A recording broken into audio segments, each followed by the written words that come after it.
Alors aujourd'hui, la pizza parfaite au kamado.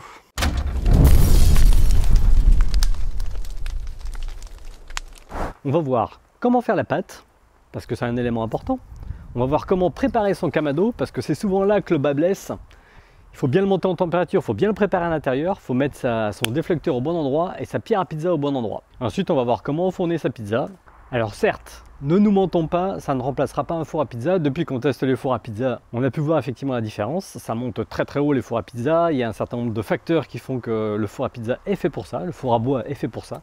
Néanmoins, avec le kamado, on peut être très très proche de ce résultat, à condition de respecter un certain nombre de règles qu'on va voir maintenant. Alors, tout d'abord, la pâte.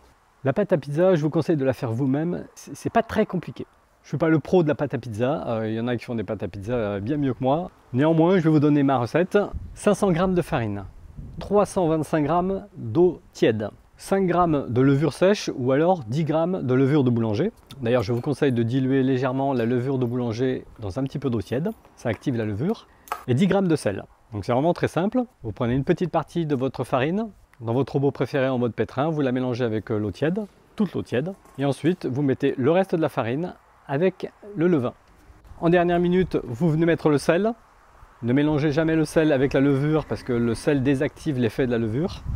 Donc une fois que c'est fait, vous obtenez une pâte bien élastique, plutôt une belle consistance. Et là, c'est la première pousse.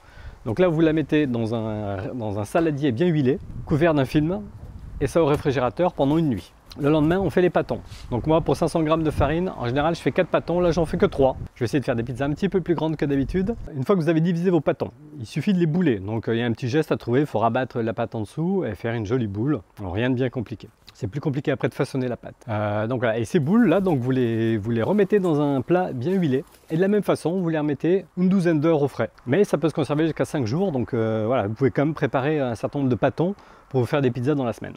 Donc voilà ce que ça donne.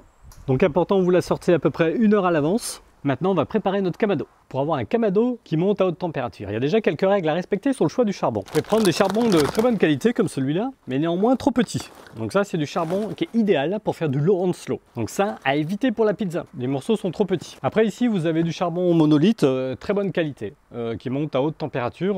C'est très très bien. Moi, c'est ce que j'utilise d'habitude. Mais aujourd'hui, je vais me faire un petit plaisir. J'ai la chance d'avoir du quebracho. Donc ça, c'est un charbon. Alors déjà, les morceaux sont énormes. Enfin, je dis énorme, hein. Les morceaux sont énormes. Et en plus, c'est issu d'un bois qui est très dur, très dur. Donc là, mais je ne sais pas si vous l'entendez, mais c'est presque de la pierre. Donc ça, c'est des charbons qui, alors c'est marqué dessus, hein, qui à combustion lente, mais qui montent à très haute température. Donc je pense qu'avec ça, on met toutes les chances de son côté. Ça, c'est bien. Ça, c'est encore mieux. Autre élément important, il faut qu'il y ait une bonne circulation d'air dans votre barbecue. Donc on va voir qu'il faut tout ouvrir, mais on va voir qu'il faut avoir surtout bien nettoyé son barbecue. Donc voilà, pensez quand vous faites de la pizza et que vous voulez monter à des hautes températures, qu'il faut que votre barbecue soit propre. Quand je dis que les morceaux sont énormes, voilà, là il me restait des bouts de charbon d'avant. Et là, c'est le charbon que je mets maintenant. Donc important, on va laisser le couvercle ouvert jusqu'à ce que le charbon soit entièrement embrasé avec des jolies flammes pour vraiment monter à très haute température. Et on n'oublie pas d'ouvrir à fond l'entrée d'air.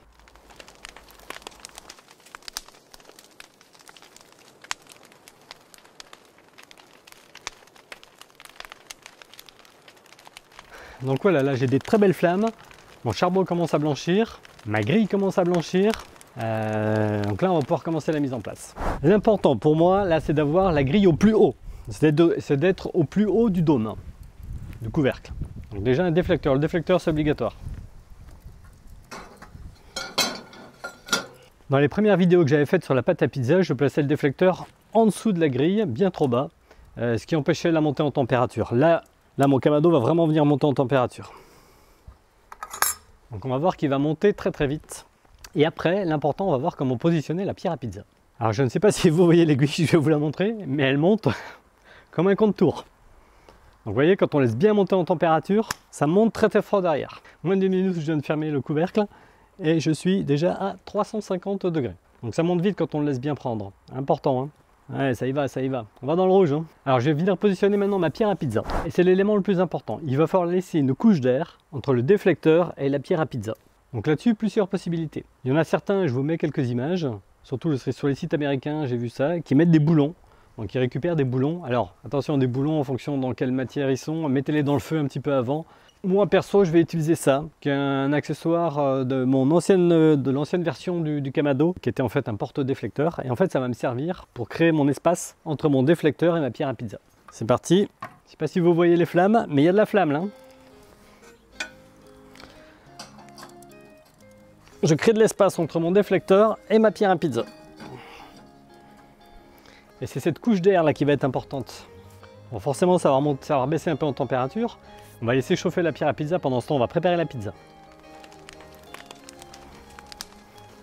Alors pareil, je ne suis pas un expert dans le façonnage de la pâte à pizza, loin de là, malgré certaines personnes qui se sont échinées à m'apprendre. Bon, je vous montre un petit peu comment on fait.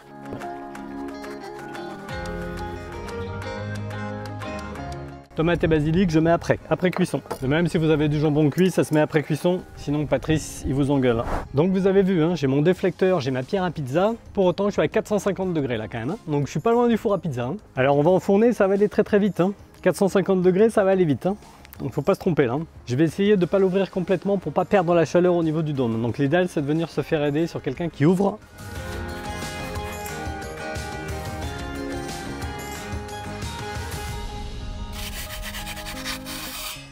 Merci Clarisse. Donc là vous avez vu, on est resté à 450 degrés, on n'a rien perdu. Donc là ça devrait pas tâter là, ça devrait envoyer. Ça fait 45 secondes à peu près, on va checker déjà où ça en est. Ouf, déjà c'est bien monté. Hein. Donc n'oubliez pas de la tourner de temps en temps. Vas-y. Merci. Donc vous voyez, on ne perd pas en température. Hein. Je suis toujours à 450 et la pizza cuit super bien là, pour l'instant. Hein.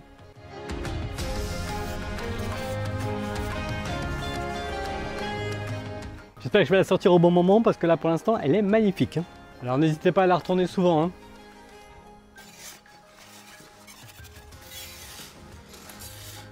Je vous montre déjà à quoi ça ressemble. Je sais pas si vous voyez. Allez, j'en remets un tout petit coup parce que on se la sort définitivement.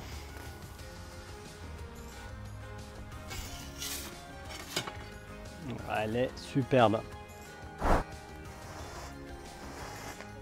Certaines personnes mettent le chorizo après, je le sais Patrice. Petit basilic du jardin. Elle est pas belle, cette pizza au Kamado?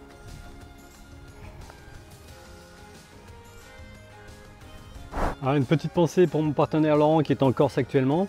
Et comme d'habitude, hein, si vous avez aimé cette vidéo, un petit pouce, un commentaire, et on s'abonne. Et on n'oublie pas la petite cloche.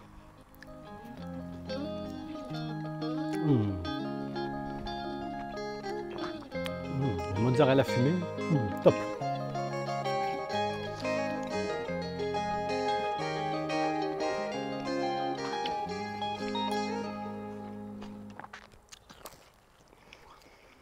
Donc je ne sais plus où j'en étais, mais ça va revenir. Je voulais, merci madame. Donc,